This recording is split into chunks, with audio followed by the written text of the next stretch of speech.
special village board meeting for Monday, March the 13th. May I have a roll call, please? Trustee Stevens. Here. Trustee Myers. Here. Trustee Compton. Here. Trustee Landers. Here. Trustee Swenson. Here. Trustee Walschlager. Here. President Limerand. Here. We'll have the Pledge of Allegiance led by Eagle Scout Kyle Hoeppner.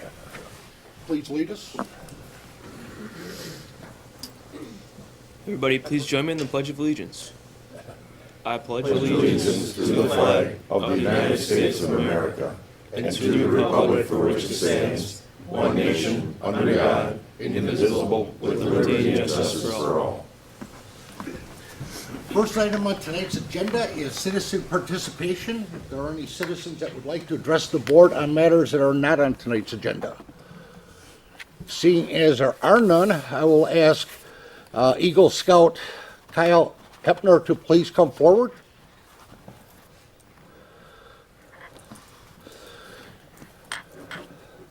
This is again in recognition of achievement of the rank of Eagle Scout by Kyle Hoeppner. He is a Village of Hartland resident. He has proven himself to be outstanding member of Troop 24 of the Boy Scouts of America in Hartland. And obtaining the rank of Eagle Scout requires extraordinary dedication and perseverance, as demonstrated by the fact that only 2% of young men in the Boy Scouts of America have ever ascended to that rank. And after years of dedication and commitment, Kyle Hoeppner has distinguished himself by achieving the rank of Eagle Scout and will be recognized for that accomplishment at a court of honor to be held on March the 25th.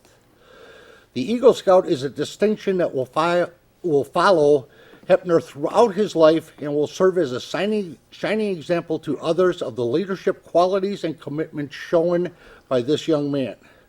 Therefore, be it proclaimed on behalf of the Village Board of Trustees that the Village of Hartland congratulates Kyle Hoeppner on achieving the highest rank in the Boy Scouts of America, and all those present are encouraged to honor, recognize, and celebrate this extraordinary achievement. I want to thank you very much. Congratulations.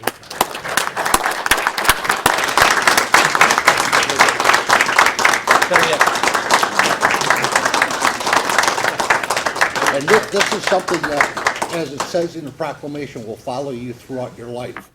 And I know firsthand how that works. My grandson just became an Eagle Scout last October. And his father and 4 of his uncles are also Eagle Scouts. And I found that they have this little knit group that goes from coast to coast of Eagle Scouts. And be very proud to put that on your resume for college and for jobs, because it does ring a bell with a lot of people. It shows your dedication and your moral background. So thank you again. Okay.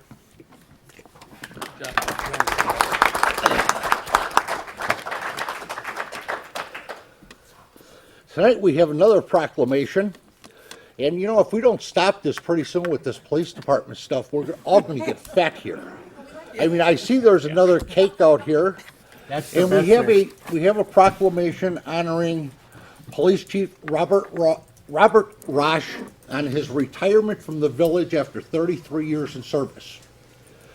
And we have a proclamation that reads that Police Chief Robert Rosch loyally served the Village of Hartland residents for more than 33 years, having been hired as a police officer on January 14, 1984.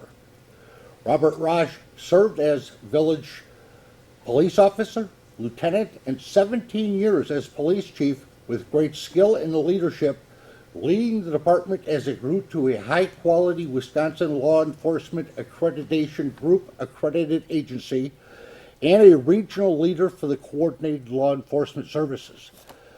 Whereas Robert Rosch, who's a local boy, his service to the community has never been limited to the local police department, as he has extended his talents and vision to the Arrowhead High School Board as a longtime board member and to the law enforcement community statewide in numerous capacities, including serving as the president of the Wisconsin Chiefs of Police Association. Robert Rosch has been an undeniable asset to our community, and while he will be missed, his retirement after 33 years of service is well deserved. And I see Chief Bagan is clapping and saying, yes, yes, go fast. Therefore, the village board hereby proclaims congratulations and thanks to Robert Rosch upon his retirement and encourages all residents to join in expressing our tremendous gratitude for his service. I want to thank you, Bob, on behalf of the village board and the village citizens for your outstanding service and leadership in our community. I want to thank you. Thank you.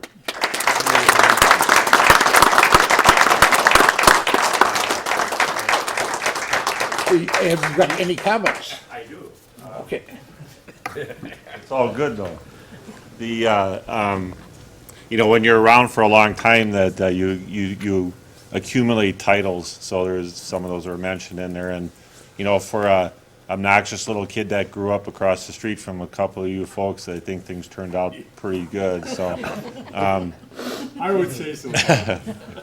Well, frankly, I couldn't have scripted a better career ever, to be able to work in your hometown, obviously, and then to achieve the position of chief of police is even that much more special. So I want to personally, and if you have an opportunity to come on Friday, we have a pretty nice program we put together. We're going to have at Arrowhead. We just needed a big space, so they were very gracious to let us use their facility up there for that. So if you're able to come, please do. If you can't, I just wanted to extend my personal thanks to the village board for all your support of the police department. As long as I've been employed here for 33 years, the village of Hartland has just been an outstanding employer. I've never thought about leaving ever. And I can't think of a bad day as an employee of this community to be able to finish my career here and work here, raise my family in this area. Hartland is in such a great position going forward with all the different things going on. Our department is strong. We got great new officers we brought on in the last 2 years. And like I said, I couldn't have scripted a better opportunity for me personally. And I want to thank the village board for always, all the village boards. Obviously, you guys have been around for a long time, so I appreciate that. But you're just very good to the employees, and that resonates down to everybody. And we share this with our staff all the time, never to take advantage of that because we know how things can change. But it's just been great, and I appreciate all the support that you've given me and given our staff supporting the department. So thank you very much. So, Thank you.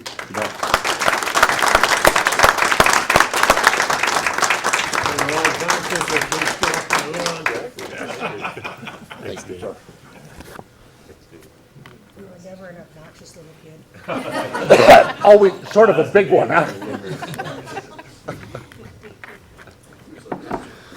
Okay, the next item on today's agenda is a presentation by the Arrowhead High School Superintendent, Laura Myrah. And if you would please give us a brief synopsis on your referendum. Absolutely will.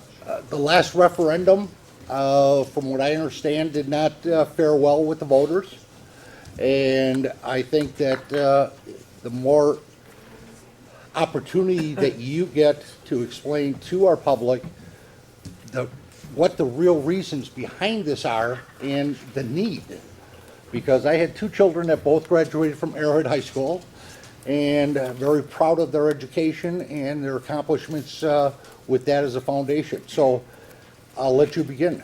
Thank you so much for having me this evening. I won't take up a lot of your time. First, I actually want to start not on the referendum, but I first want to just start by really boasting and bragging about our staff. Arrowhead is comprised of about 160 teachers or faculty members, about 200 total employees, and they are absolutely top-notch. They're dedicated to the students. I'm very proud of them. And Arrowhead as a whole is really proud to be in this community. We have citizens here. We have our village board representatives. We serve actually 11 municipalities. And I tell you, I've worked in many school districts in this state, and I've seen none like this school district in terms of the amount of just genuine care about education. I think our community really supports our children and cares about their future. Even the best and brightest staff members do need up-to-date facilities and safe and operational facilities to do their very best work. The people are most important, but facilities do matter. So in the handout that I've passed around, there is a page, when you open the left side, you'll see highlights of the proposed project. I'm not going to go through and read all of this information to you. There will be one question on the ballot, but for the sake of organizing our materials, we've divided that one big question or one big project into 3 categories. One is instructional area improvements. Another is the campus-wide building and technology infrastructure, the maintenance kind of needs. And then the third area is the campus-wide site improvements. If you've been on our campus during a heavy rain, you've probably noticed the flooding that occurs, like the picture in the pamphlet. Those are the 3 main segments of this referendum. As you alluded to earlier, we did come to the public in November with a referendum question. It was significantly larger. That was nearly $65 million. Very much this same big project in terms of a base plan. And then in addition to that, there was a proposed new fine arts center and a proposed replacement pool. That referendum was defeated by the voters, by our citizens, about a 54% to 46% tally. The vast majority of the feedback we received afterward was that the public didn't consider, the majority of the public didn't consider a replacement pool and a new fine arts center to be a really high, timely priority. So our school board went back to work. They spent several meetings reviewing the assessment that was done, looking at the needs of the school district, and really reprioritizing what are the most timely needs. And they and we feel like we've landed on what will help Arrowhead now and into the future. We want to prepare our students for the best future they can have. We want up-to-date facilities. And we also want to manage our budget in a way that we don't have to be reducing programs and services to students. We find ourselves in a bit of a budgetary predicament. Our enrollment is decreasing, which I actually read just yesterday that 2/3 of the school districts in Wisconsin have declining enrollment. So that's a phenomenon in our state. We have populations tend to wax and wane, and right now there's not as many young children, and so enrollments decline. The state funding mechanisms are based on a per pupil allocation. So if you have fewer students, you have less money coming in through the state equalization formula. There's less state aid coming in. The problem is, I have people ask questions about, well, if you're declining in students, then you simply reduce the teachers, you don't need as many, reduce employees, and it should all wash out. The problem is, for instance, next year we're projecting about 15 to 20 less students. Those 15 to 20 less students are spread out among 200 different courses we offer. So instead of having 33 kids in a class, we may have 31 kids in a class. We can't cut a teacher. So the expenses remain very similar, but the money coming in is reduced. Therefore, we're having trouble keeping up with some of the maintenance needs that you'll see outlined in this brochure. Our heating, our cooling, our roofing, those costs keep increasing. And despite spending $1.1 to $1.6 million every year on those infrastructure needs, we're not keeping up with the costs. Now, you have to deal with your village budget. A budget is nothing more than just prioritizing. So we absolutely could decide we'll take $2 or $3 million a year to spend on roofing and heating and so forth. The problem is it has to come from somewhere. So if we prioritize roofs and heaters for our operating budget, it means something else has to be reduced, and that tends to mean programming for students. So that's the predicament that we're in, and therefore we're going to the public with a referendum question to help support not only more current classrooms, but also those ongoing maintenance and facility needs for replacing a portion, about maybe a third of our roofing and a third to a half of our HVAC units. So that's kind of the quick synopsis of what's in this project and referendum question that will be on the ballot April 4th. And then I'm happy to take any kind of questions that you have. A lot of people have been influenced, I think, regarding this referendum from things that have come up in the past, such as the renovations that were made to the locker room. And I don't think that the public really understood how that financing was put together and where the money came from versus public tax dollars and what infrastructure the school system actually paid for and how badly needed that was. I'm glad you're bringing that up. I've only been a part of the Arrowhead community for just less than 2 years. And when I heard about the superintendency opening up, Craig Jeffson was retiring and a couple of people gave me a call. I asked a lot of questions of the previous superintendent, of the school board, of staff members before I decided to apply. And I'll be honest, that was one of the questions, because out in the public media, some of the things you hear sound, rather questionable. So that was one of the questions I had was, tell me about this locker room. What's the deal? What I learned, I feel like I wish people would ask that question more or would read the facts. Here's the situation. First of all, it wasn't just a boys' locker room, a boys' basketball locker room is what tends to be in the public.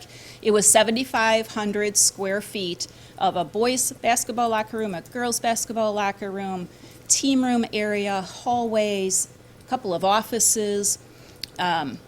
It's in a basement level.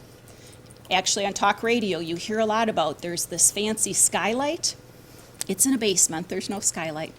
That area was original to the building from the mid-50s, and it was in horrendous shape.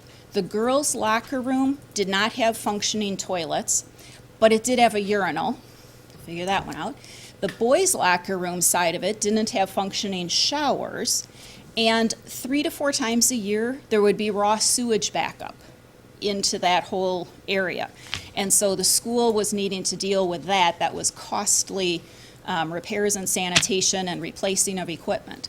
So the estimated cost to redo plumbing, that whole 7,500, it was going to cost approximately $500,000. As the school board contemplated spending $500,000 on the repairs and renovation, which would have resulted in a nicer locker room, a basic locker room, metal lockers, what you and I probably had when we were in school. A family, an anonymous donor or donors came forward and said, essentially, I really want to do something really nice for the kids. I would like to see it be the best basketball locker room facility. Let's really motivate these kids. That donor ended up donating $461,000. The school district spent approximately $250,000. So what could have been $1 million cost to the school district and ultimately the taxpayers ended up about $250,000 from the school district budget and $461,000 that was a donation. It frustrates me when you hear in the news, oh, Arrowhead spent $600,000 on a locker room. It's just not true. Now, with this total of a $36 million referendum, are there enough funds built into this to maintain, to continue the maintenance programs that are necessary on these improvements? The way this project is designed for the maintenance piece, it covers about 5 years of roofing, heating systems. It gives that boost to get us to where we feel like we need to be, because we're, as I said before, we're lagging behind. We're not keeping up. What happens then is as things go into disrepair, it's more costly to be fixing continuously rather than having a piece of machinery that's going to last longer. Our current heating systems right now that are targeted for replacement are between 20 and 34 years old. So imagine the furnace in your house. 34-year-old furnace is pretty old. If you're not replacing it, you're probably doing a lot of repairs. So we find ourselves in that position right now. Why do you have to put a maintenance on a referendum? I mean, we don't do that in the village. Wouldn't that be part of your tax, your upkeep of your buildings? We have, and we budget at least $1 million to about $1.5 million every year for that. The costs are higher than what we can afford to spend. You know what I'm after now? I think the theater is a disappointment. The swimming pool, that goes way back, there's problem, but the theater was a disappointment, and that was not, but I can see your problem.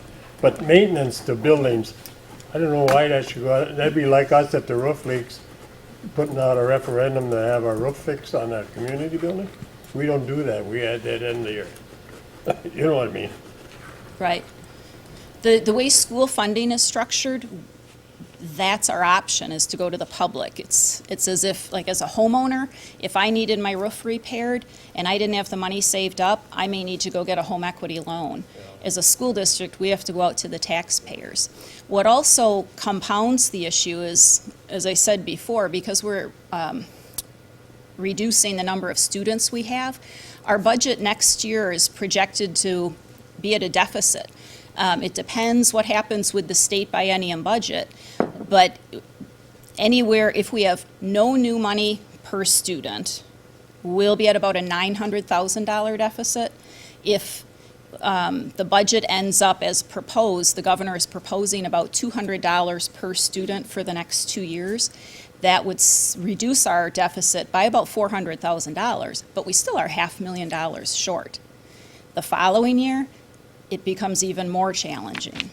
How long do you wait before you're like the government? You owe more than what you're ever gonna pick up. You know, that doesn't make much sense once in a while on a deficit. You should be able to break even. If you want something that's extremely fancy or you don't need, I can see where you'd have to go to a referendum on it or something, but I don't understand the maintenance end of it. It's becoming more challenging for school districts. Of the 424 school districts in our state, over 300 have had to use a referendum since the year 2011.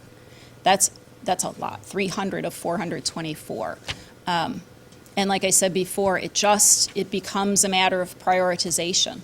We absolutely could spend more money on the maintenance pieces, but it will come from somewhere, and that means teachers, programs, classes, co-curriculars. The vast majority of a school district budget, in fact, around 80%, is for staffing. I mean, we're a service industry. We're not like a private business where we can raise the cost of our products. It's public education. So that's the way we can. One thing bothers me is on your campus-wide site improvement. If I'm not mistaken, a few years ago, we offered to put the road into your parking lot, and we also offered to fix your emergency runoff pond, which is $5 million. Now, it was less than half that when we proposed to do it, but you turned us down. And I just wondered if, they were more important things like cross-country skiing trail that took place. I'm not sure. I hadn't heard that before in the 2 years that I've been here. Earlier, and I'm looking at Dave Cox, was that earlier this fall or might have been last spring? We came in, a couple of school district people and I came in and we talked about putting a connector road in that would help with the traffic flow. And we'll have to work with the village of Hartland and also the village of Merton, but there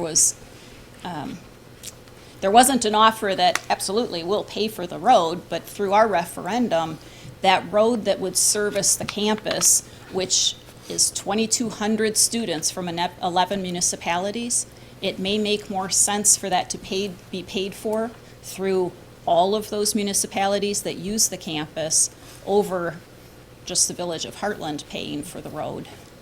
But you know, that was part of the campus drive, and we came to the conclusion, we were turned down. I mean, perfectly, it wasn't that we couldn't come to an agreement. Arrowhead told us, if I remember correctly, they just didn't want it. They just didn't want to get involved with it. Yeah, the only good thing about that is if you look back, that the composition of the school board has changed radically since those days. And what we have now is, I believe, with Bob Rosch and Dave Dean and a few others that are on the board that are looking at it as what makes sense for the community and not just a spiteful situation of pitting one government agency against another. And that's what we had back then with the town of Merton, the village of Shaniqua, and the village of Hartland. We're at odds over Campus Drive and a YMCA. And that divided along a money split that determined that it was not, that Arrowhead was directed not to cooperate and to make amends with the village. And so therefore, the road that we had on the table and the fixing of the little Arrowhead pond that we had put in there, that all went away. And now it's coming back that it's time, these issues we knew back then, as this village board that I was on, knew that eventually those issues are going to have to come back. And unfortunately, they're coming back in the school's budget, not in the village's budget. For us, thankfully, we're happy to have that. But now the school, because of the way the state law works, you have to get referendum approvals. But I think if you look at what they're spending the money on and the needs that Arrowhead does have, this, I believe, makes a lot of fiscal sense to me. And looking at the cost, and you're talking approximately right now at 45 cents per thousand of assessed valuation.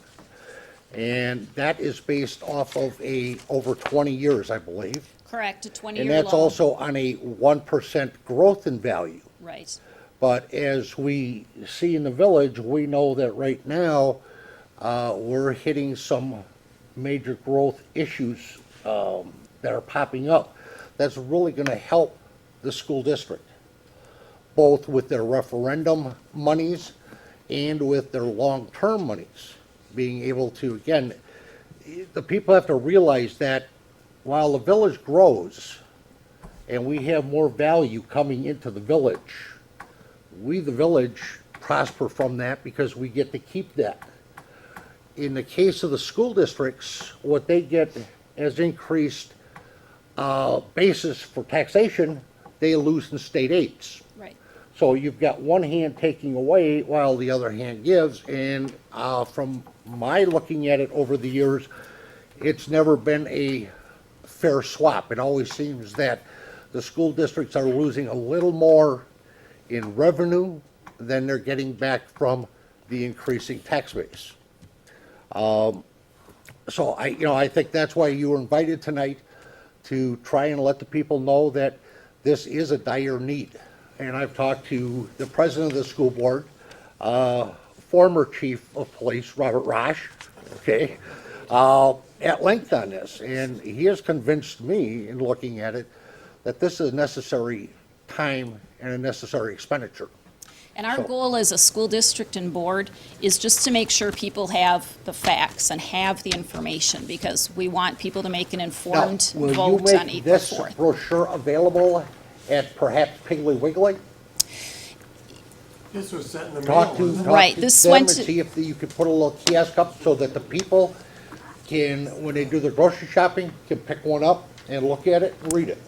Yeah, we've placed Okay. it in a few As well. places so far. Yep. Was mailed to every household. Yep. And then at the end of March or very early April, there'll be another brochure mailed to every household, because we want people to be informed. Another little bit of trivia that might be of interest, the presidential election, there are about 21,000 people who voted within the Arrowhead residency area, 21,000 voters. The last time we had a spring election, like the one coming up April 4th, that wasn't a primary election for the presidency, that's a little different, there was only about 3,600 voters. So from 21,000 voters to, and that was about 80% voting, the norm is 21 to 24%, 3,600 voters. So that's, we really feel like, we want people to know the facts and to go out and vote. You vote however you want. Once you know the facts, you have to vote from your heart. But we want the community to be represented in a vote Yes. that Yeah, but matters so I much.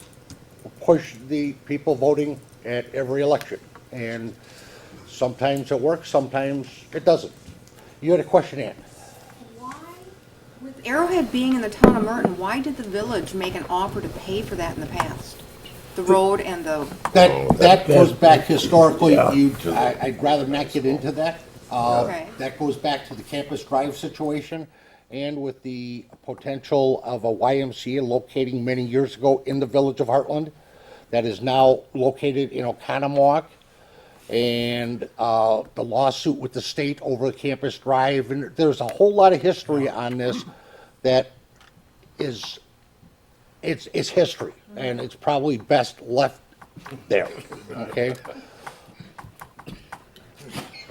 So again, I think, any other questions?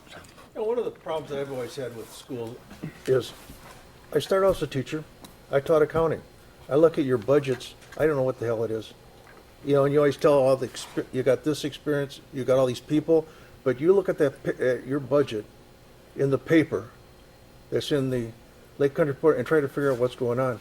You can't tell that 80% is employee. You can't tell anything else. And why is it that the school systems have their own way of doing financial planning and financial records than the whole world? And it's, I mean, I've asked accountants, what does this mean? What does that mean? They don't know. They don't know. Business manager would probably say, yes, I agree.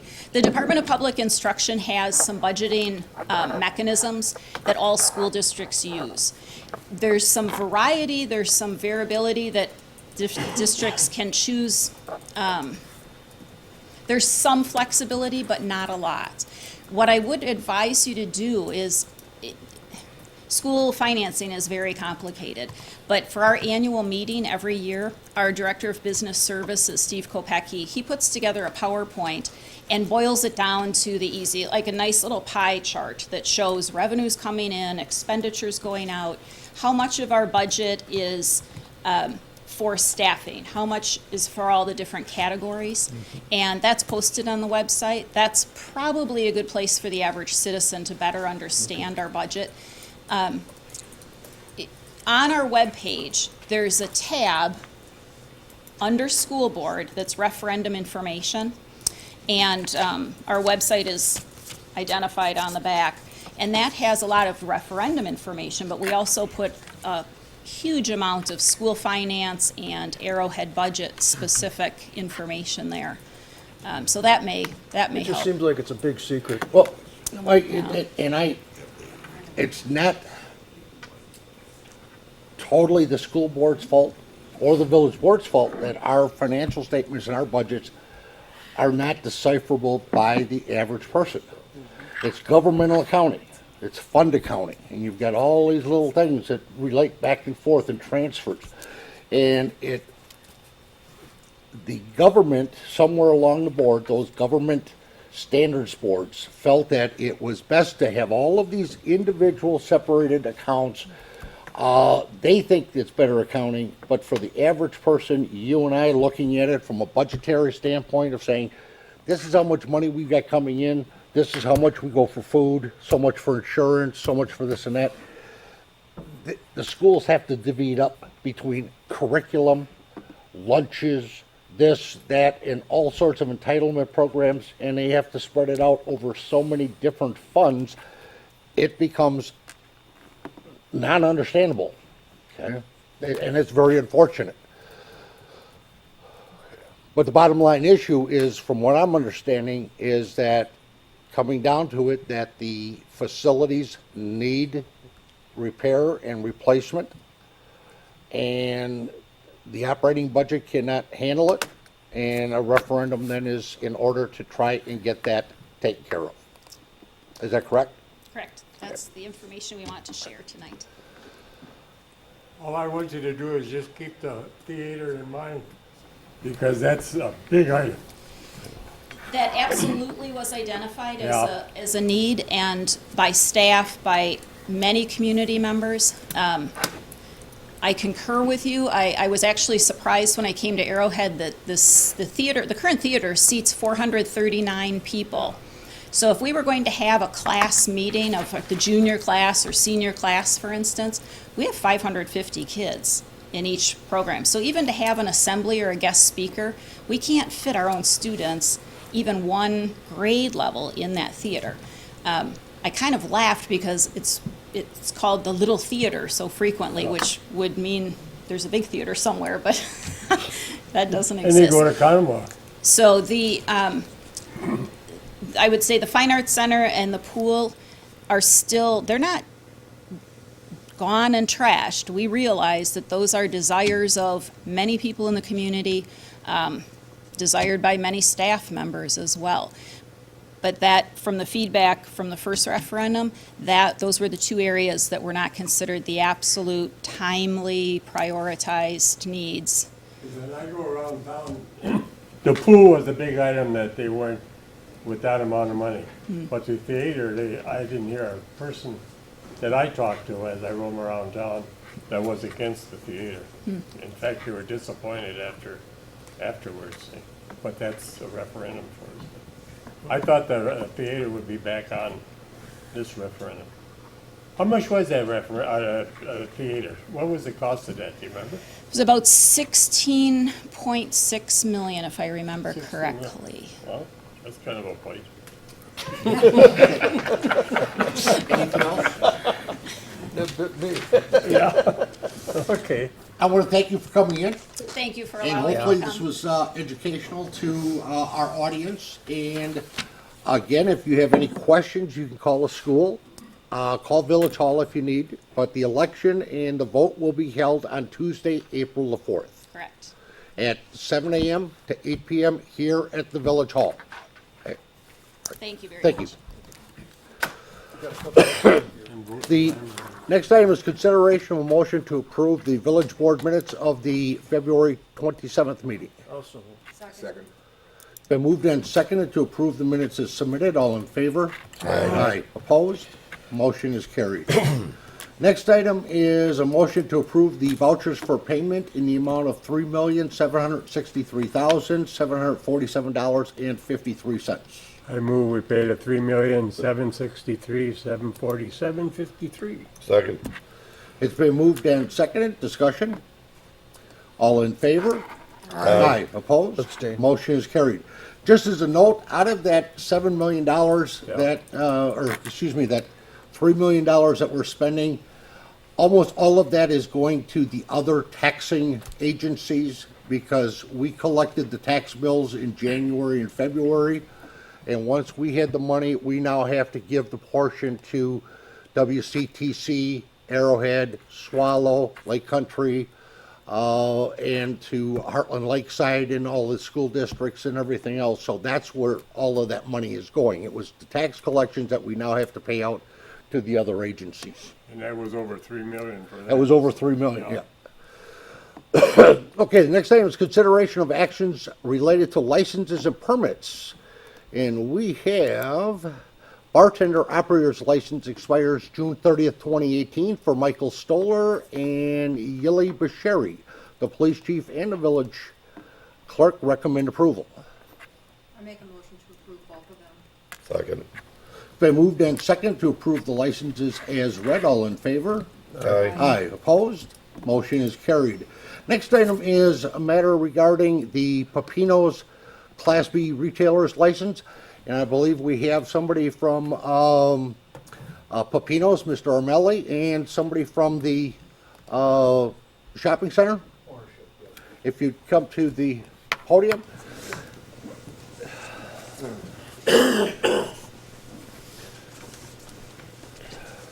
Okay, as you know, that with, right now, all communities in the state are having a problem with their Class B licenses. We don't have enough. Okay. We have 13 regular licenses, and they're all issued, okay? And Pepino's is holding one of those. And we issued that back in September, and it is now March of 2017, and it still isn't open. We just had somebody come in to get a license. You know, we've got to look at what are the intentions. We issued the building permit a year ago. Where do we stand on that and the utilization of this license? Sure. First of all, my name is Jim Bush. I'm from Devo Properties. We're the owner of the mall.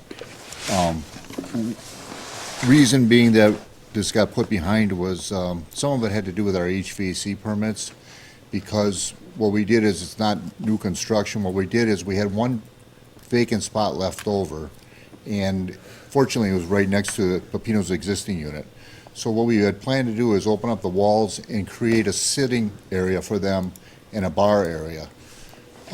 With that said, in order to address the HVAC system, we had to have that engineered by an outside company, and that had to be sent to the state for approval, and that was an 8-week lead time on that. So that really took us out. Our original plans were to open up around the first of the year. Since then, where we're at right now today, we're very close to completion, actually. I'm planning on turning the unit over to Mr. Armelli on the 27th, which is 2 weeks from Monday, and at that time, they should be open. I brought some pictures along if you'd like to see them of the unit. We have all the tile is in, the bathrooms are in, the bar itself is built.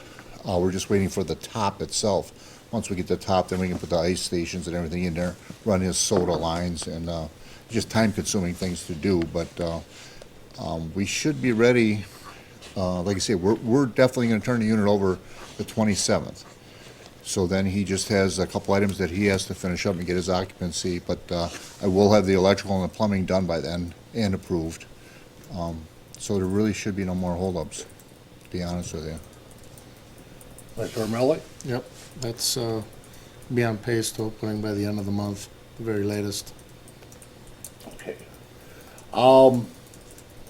If this board is willing, we'll give you until our first board meeting in April Okay, to be up and running.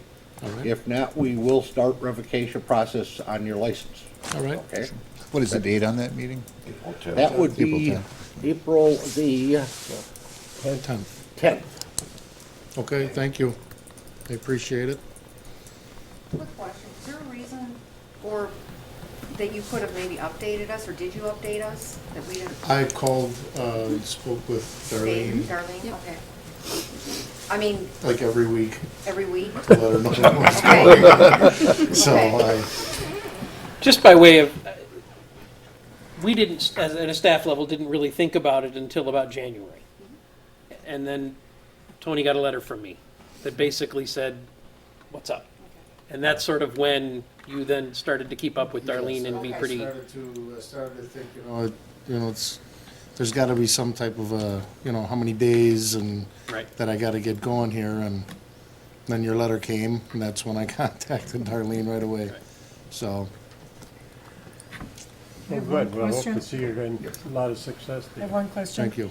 If we're going to make a decision on April 10th, in order to put it on the board agenda so we can take action, Should we have the deadline prior to April 10th? April 1st. April 1st. Okay, it's gotta be up and operating on no later than April 7th, and this will Okay, be a board action item on April the 10th, okay, okay? all right. Gotcha.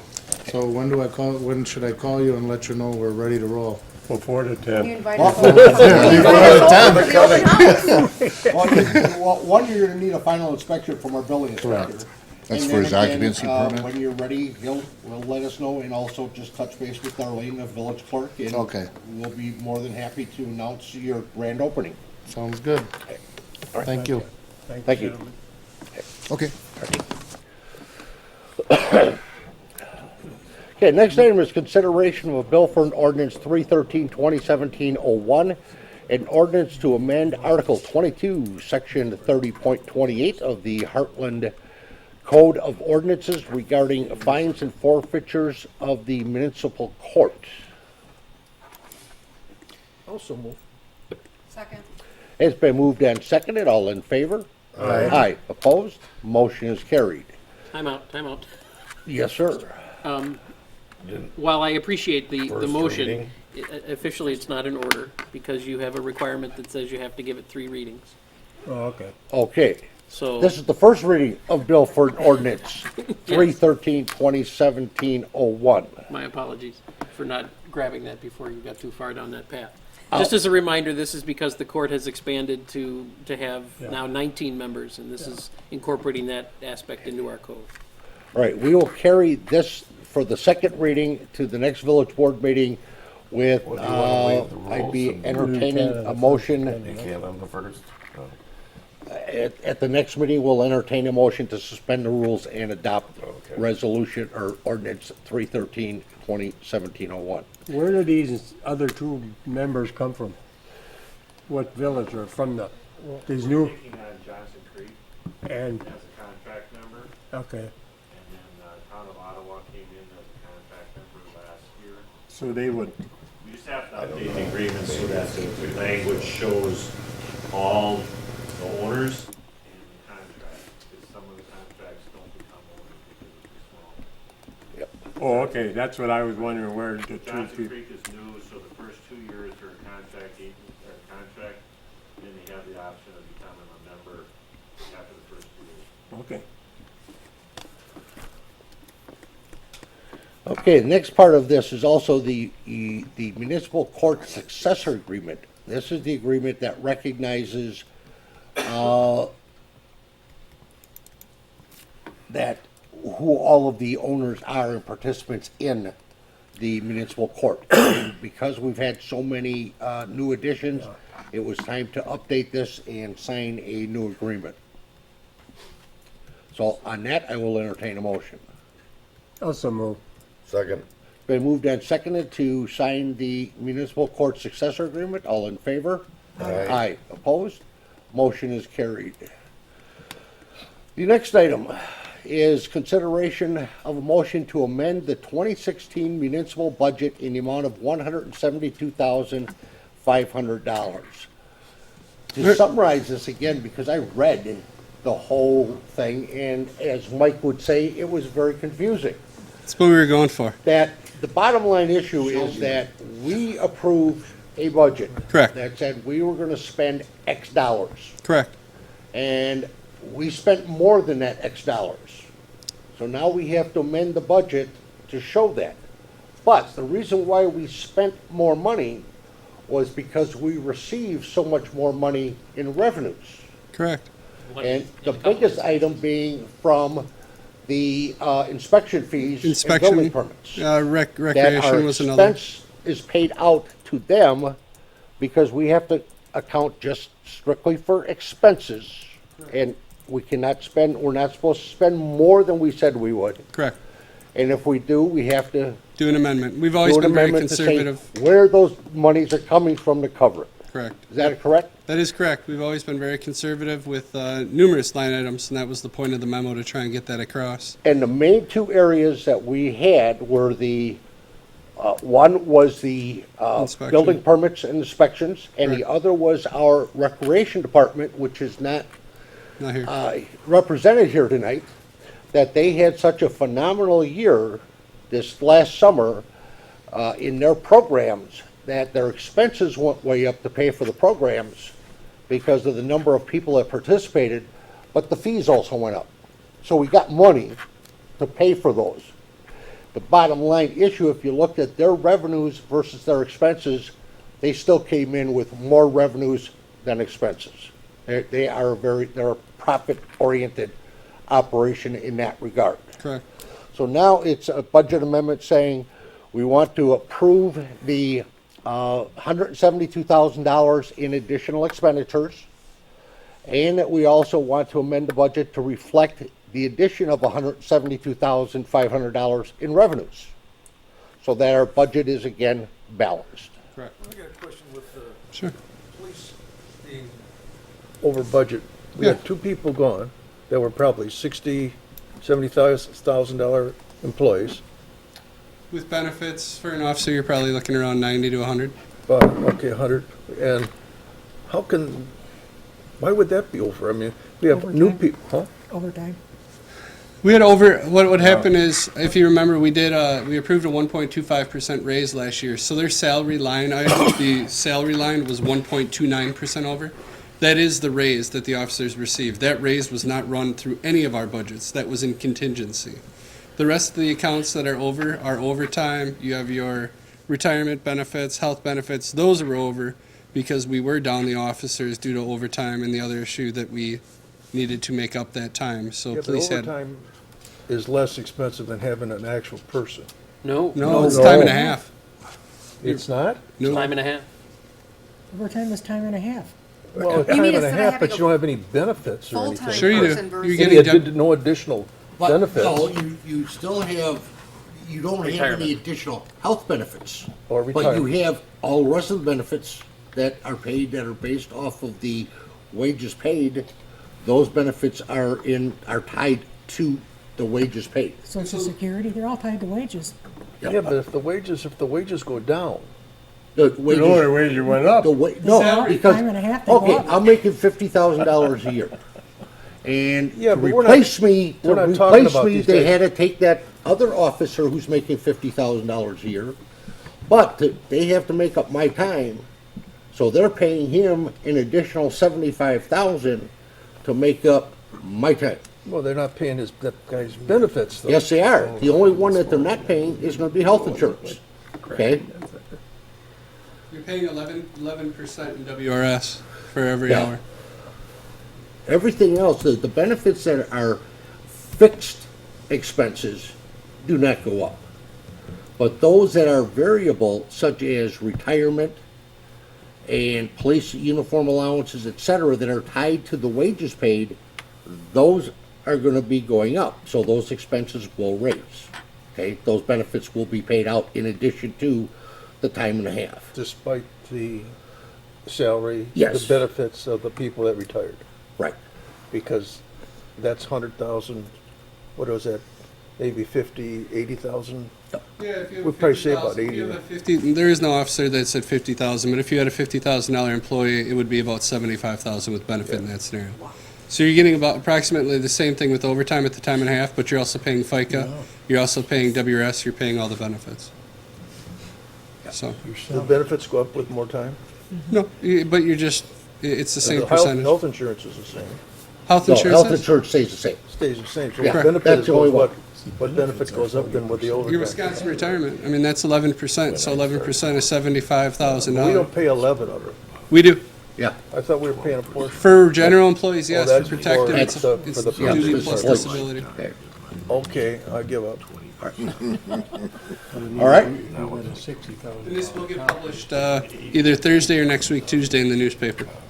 Attachment D is what we're looking for approval of. I'll entertain a motion. Also move. Second. Been moved and second to amend the 2016 municipal budget in the amount of $172,500. May I have a roll call vote, please? Trustee Stevens. Aye. Trustee Myers. Aye. Trustee Compton. Aye. Trustee Landwehr. Aye. Trustee Swenson. Aye. Trustee Walshiger. Aye. President Lambrand. Aye. Motion is approved. Next item is consideration of a motion to approve an agreement with Visu Sewer, Inc. of Pewaukee for the 2017 sanitary sewer lining project in the amount of $18,905. As they say, you gotta keep it moving. And they've done it for years, and so they're doing the same thing that Delhart did with put the liners in. Yeah.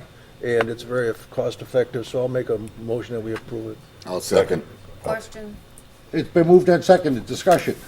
just real quick, if I understood this correctly, they inspect it first, Right. do the cleaning or some cleaning, and then if it's okay, they insert.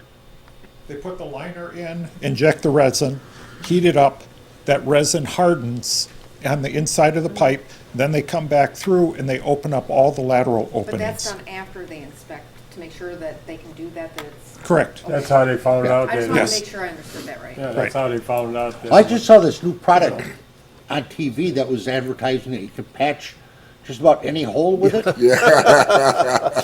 see You what crawl in there and spray it on the walls. I'm just wondering, okay, I'll watch that myself. it's been moved and seconded. All in favor? Aye. Opposed? Motion is carried. Next item is the hot topic of the night. Discussion and consideration of a proposal by Patrick Entner to operate a beer garden in Nixon Park from June 8th through August 20th. And couldn't you have picked a more perfect day to talk about a beer Yes. garden?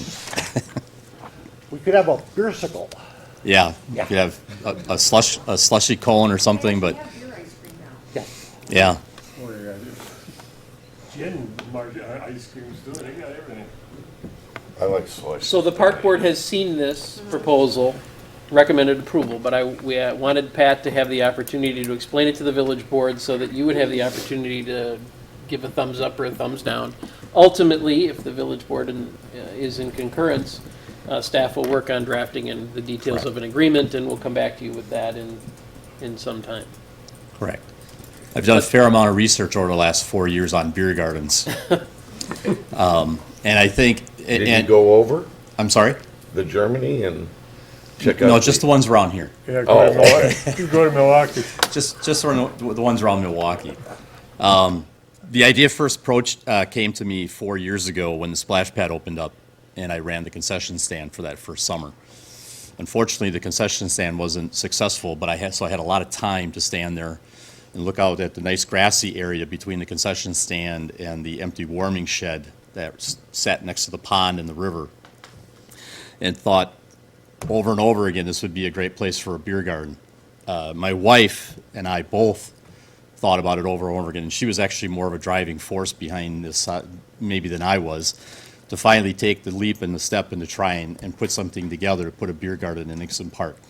What we looked at was when we went to two of the primary beer gardens that are the most successful around Milwaukee is Hoyt Park, the landing at Hoyt Park, which is adjacent to the pool, and then Estabrook Park down on the far east side of Milwaukee, kind of bordered by Shorewood and Whitefish Bay on one side and Milwaukee on the other.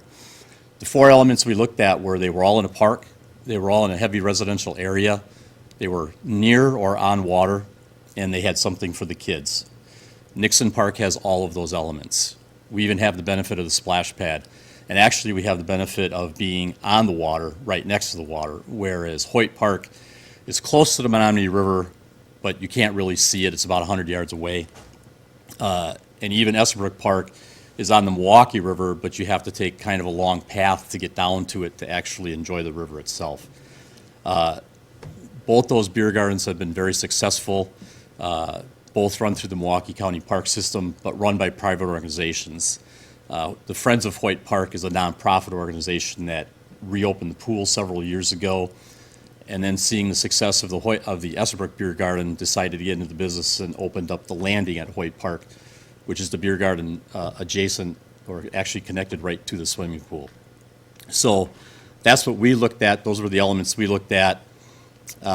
Summertime in Hartland is a tough time in the restaurant business, especially on the weekends, because there's so much competition going on between festivals and the lakes and people on vacation and stuff like that. So, but with all the new growth going on, 75 new apartments being built literally a block away, the Ice Age Trail now going through Nixon Park, and obviously my restaurant being right across the river from the park, I've been watching it a lot for the last 4 years, and specifically for the last few months. And I'm amazed at the amount of traffic that that park actually has. So we thought this would be a good time on a trial basis in my conversations with David to maybe take a short term. The other beer gardens around Milwaukee are open from usually late April well into the fall, sometimes late October, even early November, weather permitting.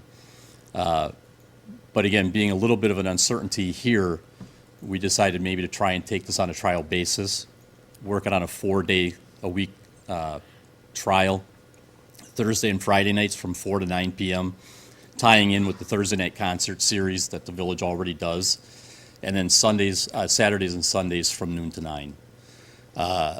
We would operate out of the existing concession stand, which obviously is pretty small, but we would build a temporary portable bar or service counter that would sit outside of the concession stand, and it would be on wheels, and it would be small enough, actually, it would come apart in one section so that at night we could wheel it into the concession stand so that it wouldn't be left out overnight. We do want to erect a pole kind of in the middle of the grassy area where we would run some lights. They're called bistro lights, or they're called festoon lights, is a different name for them. They're very low wattage. They don't give off a whole lot of light. And actually, most of the hours we're going to be operating anyway are going to be during daylight. But as you start getting into the evening hours, as you start getting closer to dusk and stuff like that, it will create a nice canopy over the seating area. We'll use picnic tables that the village will provide some, and I will pay the village for some of them to start out with. Beer and wine, soda in bottles, a limited menu as far as food. Right now we're just talking brats, hot dogs, popcorn, and pretzels. But if you've ever been to any of the beer gardens around that exist currently, because they are all in parks, it's not uncommon to see families pull up and put a spread out on the table. And I wouldn't prohibit anybody from doing that. If they want to call Domino's and order pizza and have it delivered to the park, that's fine with me. Again, it's a public park, and the idea is just to get people into it and to get people to downtown Hartland. Back in February 18th, if I'm not mistaken, was the Saturday when we hit 65 degrees that weekend. And Hoyt Park reopened. My daughter can attest because she was there. They were lined up. The place was packed. My wife and I drove down to Whitnall Park, where Sprecher did a pop-up beer garden where they have a fire truck that they operate out of that they've modified. It only was open from noon to 6. At 4 o'clock in the afternoon, there were 75 people in line waiting to get beer. There were literally hundreds, I have pictures, of people in and around the park. They brought their own chairs. The grass was wet, it was mushy, and they were everywhere. Now, granted, it was the middle of February and there wasn't a lot else going on, and it was 65 degrees, So that's what we're looking at. That's what we want to do. We think it would be a great addition to downtown Hartland to really bring some people in. Obviously, there's another event going on not too far away from us. The target date we're shooting for is June 8th, which is a Thursday. That's the first night of the concert series. But the following week, of course, is the U.S. Open up at Erin Hills. I have a young woman who works for me part-time over the winter, who is actually the events coordinator up there, and has been working very closely with the USGA, and they say anybody within a 25-mile radius is going to feel a huge economic impact from that tournament. In fact, last week I turned on the Golf Channel, and the last 5 U.S. Opens, the communities they were held in, had $140 million economic impact on those areas. And obviously, with Erin Hills not being near any big city, Milwaukee being the closest, good 45 minutes away, a lot of us in between are going to feel that impact. So timing-wise, we think it's a good opportunity with the new growth in town, with a tournament not too far away, and just a great park with an Ice Age trail now, that I think we could partner with them to help promote it and just get people to downtown Hartland. So in the future, Pat, you're gonna put a bridge over to your eating place? I have 2 questions. Dick, if I had $1 every time somebody asked me that, I'd have enough to build a I bridge. have 2 questions for you. The Yeah. first one is, would you be open, would that beer garden be open the same night as the Hartland Street Dance that the chamber puts out? I would anticipate, but again, we're only open till 9 o'clock. So, I mean, we've also discussed July 3rd and 4th, because those are a Monday and a Tuesday and a holiday, you know, maybe having additional nights open. I'm not looking to take away from anything else the village is doing. I'm just asking Yeah. what's their biggest If, fundraiser. if they said, you have to close at 7 o'clock that night because we want the people out, I'd have no problem with that. My second question was, in the letter, it talks about, in the event that it was not to continue, that you would restore the concession stand to its original layout. Correct. And then in its own sentence, it says walk-in cooler for keg storage and back and stage area, period. What does that mean? Well, It doesn't say that anything's gonna be done, it just states it's there. Yeah, I've asked Dave, and we've had discussion on this. We haven't actually reached any type of an agreement yet. I'd like to put a small, it's a 6 foot by 3 foot cooler that I currently have, that I would like to put up behind the stage area. They have some concerns, and you know, I would like to address those with them, but obviously would make it a lot easier because we're going to work out of fairly small beer coolers to start with. So if the beer garden is a success and we have a lot of people show up, we're going to be changing kegs on a fairly frequent basis. So it would be nice to have something right there on site so that we don't have to be running around the river and up the street and through the parking lot to get a beer keg. You would take that out then if you... It comes, they're constructed, a cooler, a walk-in cooler in any restaurant are panels that just hook together. So I can take, it came to me in pieces. I put it in my restaurant. I can take it apart in pieces. I can reassemble it behind the stage. And at the end of the year, I can take it apart and pull it out. So if that were to get, heaven forbid, vandalized, you have insurance to cover all that? Yeah, I'll village is have not insurance for responsible any of everything. that? Yep, I'll have insurance for everything. It'll be an extension for my restaurant. All right, I'll entertain a motion to direct staff to complete an agreement. I'll second It's been moved and seconded. All in favor? Aye. Opposed? Motion's carried. Thank you. Thanks, Pat. Good Thanks. luck to you.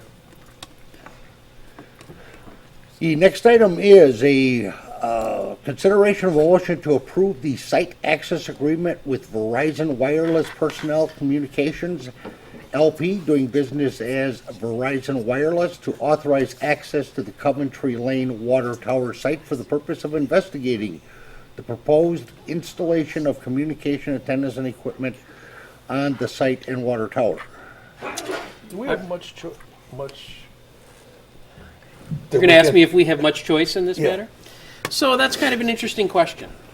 As a municipality, not much. As a landlord, more. Yes. And that's sort of the reason why I have continued to encourage, we have as a staff and the village has continued to encourage these kinds of carriers to locate on our facilities, because with the state of the current state of the law, that's where we have the most impact. But this particular agreement is just as the title we put on the agenda says. It's to allow them to get on the site and do some investigation. They've already been in contact with Mike. They've already been doing some of it. But this gets them on the site so that they can do some serious work on final designs, so that they can come back through an approval process that includes the Plan Commission and the Village Board, which is where we are a little limited.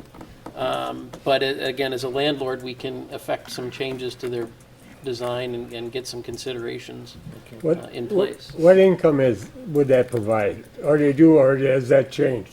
We used to get money from these places. We still do, because of the fact that they're licensing part of our site. They're leasing essentially part of our site. So they would still pay us, and frankly, the conversations we've had are in the $18,000 to $20,000 range per year, which is comparable, actually a little bit higher than some of our others that are currently going. And then we still own, I know we went through that once before where AT&T wanted to control what went up. Nope, we have control. Yeah. Yep, we would control, because this will be a physical attachment to our water tower as opposed to another structure on the site. Okay. We had debated that, as I put in my memo, but ended up quashing that concept. So the village is asked tonight just to give permission for that preliminary investigation, so that they can go through and the rest of the process. I would I'd so make a move. motion that we do approve the, Yeah, I'll second. It's been moved and seconded to approve a site access agreement with Verizon Wireless. All in favor? Aye. Opposed? Motion is carried. Thank you. Next item are announcements. Other than again, we have. Now, you know you can't come up here and campaign for your school board seat, Dave. No, sir. No, sir. Okay, that would not be allowed for you to say that you're on the ballot April 4th. Fire chief helmet's on tonight, but thank All you. right. Thank you. I just want to remind everybody, on March 25th, the Hartland Fire Department will be holding a fundraiser, and that will be from at the Rustic Manor, 1848 on Highway 83. We have live music. We have $15 buffet dinners, and there's no cover charge. You can come in and listen to the music and all you want and have a cold beverage. And I will give you a flyer after the meeting to remind you. You can put it on your calendar, and everybody at home that is listening, please come out and support the fire department in our fundraising efforts to advance our extrication team. Thank you, Mr. President. So the benefits go to the extrication team, which is, for those of us that don't play along at home. Correct, which will help us purchase tools and equipment to help us in motor vehicle accidents, industrial accidents where we have people pinned in machines, cars, rollover accidents, anything that we need special tools to cut and remove a victim. That's it, eh? Thanks. I have one announcement that's Yes. on the same day. The chamber, there's a joint chamber Lake Country Community Fest is that day at Arrowhead, starting at 10 in the morning. And it's free to the public, and lots of goodies are given out. And right after they go to that community fest Then at they can Arrowhead, go, yeah. they can go right up Yep. to the fire thing. Okay. Any other announcements? If not, I will entertain a motion. I can make a motion that we adjourn. Second. It's been moved and seconded. All in favor? Aye. Opposed? Motion is carried. I want to thank you for tuning in and for attending tonight's regularly scheduled village board meeting. And please tune in again on March the 27th for the next regularly scheduled village board meeting. Thank you.